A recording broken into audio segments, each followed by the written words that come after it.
리모델링 하면 가치를 더 높일 수 있지 않을까. 제가 왜 웃냐면요, 건물을 싼 값에 산대. 싼 값에 못 사요, 일단 기본적으로.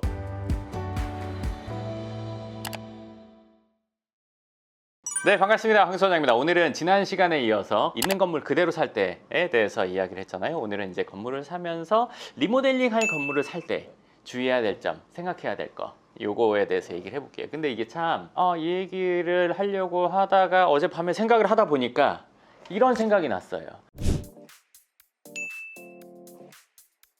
최근에 강남구에서 이뤄졌던 3개월 동안 건물이 매매됐던 자료를 저희가 위치별, 주소별, 그리고 금액별, 평당가, 건물 연면적당 이런 것들을 다 분석해서 자료를 만들어 놨습니다. 그래서 그 자료가 필요하신 분들, 건물을 사려고 하는 분들은 그 자료 한번 보시면 도움이 되실 거예요. 그 자료가 필요하신 분은요, 연금형 부동산 연구소 카페 공지글에 보시면 제가 그 자료를 올려놨으니까 다운받아 보시면 도움될 것 같습니다.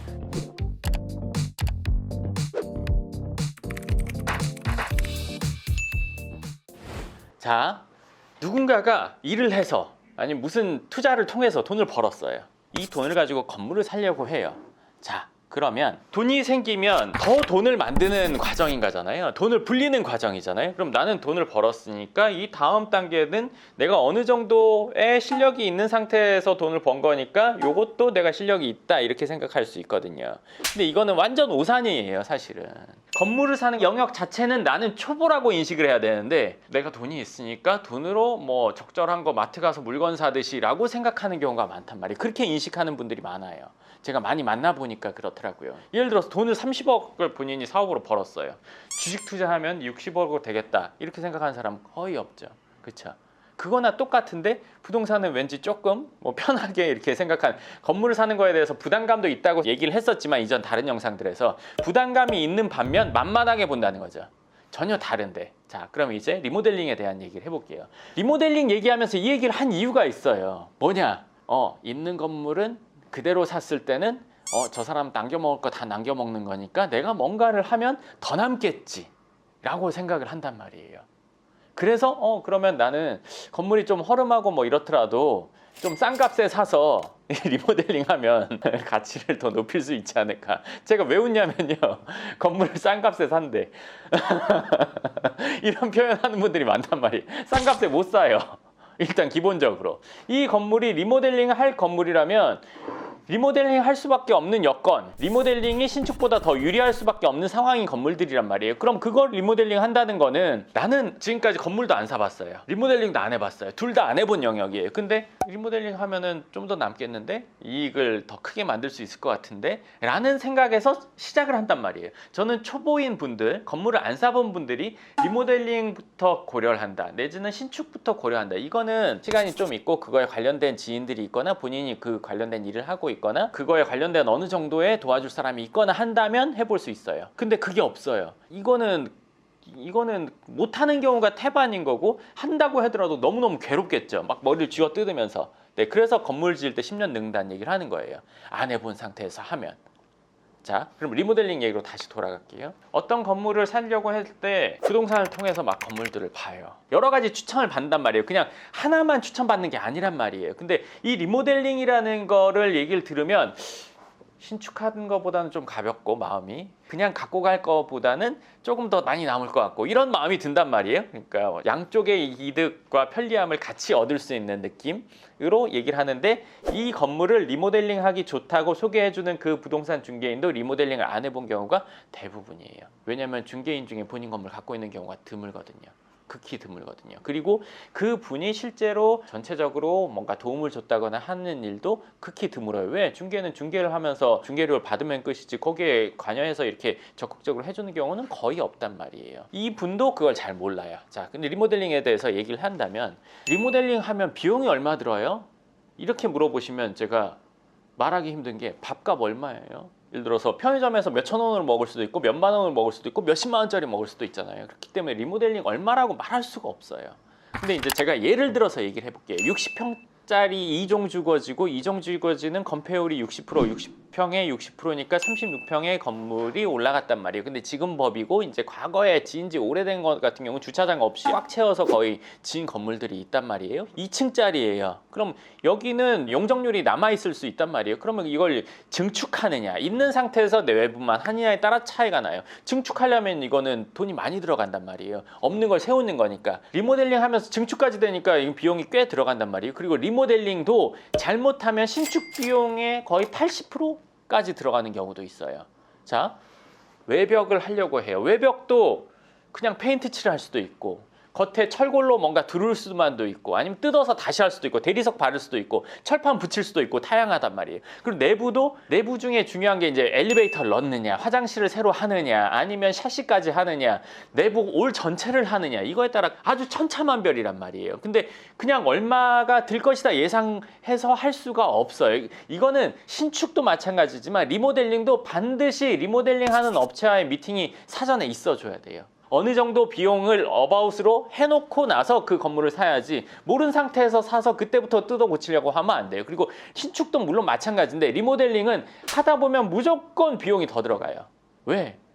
이거는 뭐냐면, 처음에 내가 어느 정도 수준을 정해요. 외벽은 이 정도 하고 안에는 이렇게 하고 하려고 했지만 하다 보면은 뭔가 언밸런스, 그래서 요것 좀 더 하고 싶은데 요것 좀 더 하고 싶은데 하다 보면은 추가가 돼서 훨씬 더 많은 비용이 나오지, 그냥 내가 처음에 했던 그 비용으로 딱 되기가 매우 힘들어요. 그렇기 때문에 그거 리모델링 할 건물은 실제 리모델링 하는 업체와의 어느 정도의 미팅, 그리고 직접 가서 보고 반드시 그 견적을 확인해 봐야 돼요. 어느 정도는. 근데 이제 리모델링 업체에서도 그거를 정확한 견적을 잘 안 내준단 말이에요. 공사를 확실히 할 거 아니면, 이 사람이 진짜 자기 건물 갖고 있고 딱 할 상황이다, 그렇지 않으면 그냥 정확한 금액을 알기는 어렵지만 그래도 어바웃으로는 얘기를 들어볼 수는 있단 말이에요. 그러니까 리모델링 같은 경우는 우리가 그 견적을 어느 정도 알지 못하고 선택을 한다는 거는 사고 나서 좀 생각지 못한 상황을 겪을 수 있다는 거랑, 제가 이전에 리모델링에 대해서 얘기를 했었는데, 보통 리모델링 하는 건물은 이렇단 말이에요. 뭐냐면, 자, 이만한 땅이 있어요. 이 뭐 100평이라고 칠게요. 100평의 땅에 100평이 거의 다 꽉 차게 주차장이 없는 건물들이 있단 말이에요. 시내나 뭐 이런 데 가보면,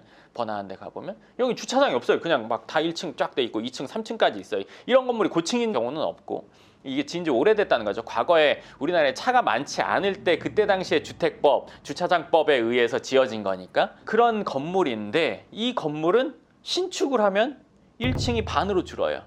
왜? 지금은 차가 많기 때문에 주차장을 이만큼 해야 되고, 그리고 건폐율이 과거보다 훨씬 더 줄었어요. 지금은 1층이 100평인데 뭐 10평짜리 가게가 10개가 들어있다고 칠게요. 근데 이거를 신축을 한다고 치니까 뭐 50%로 줄어요. 그럼 1층에 10개 가게가 있다가 5개 가게로 줄겠죠.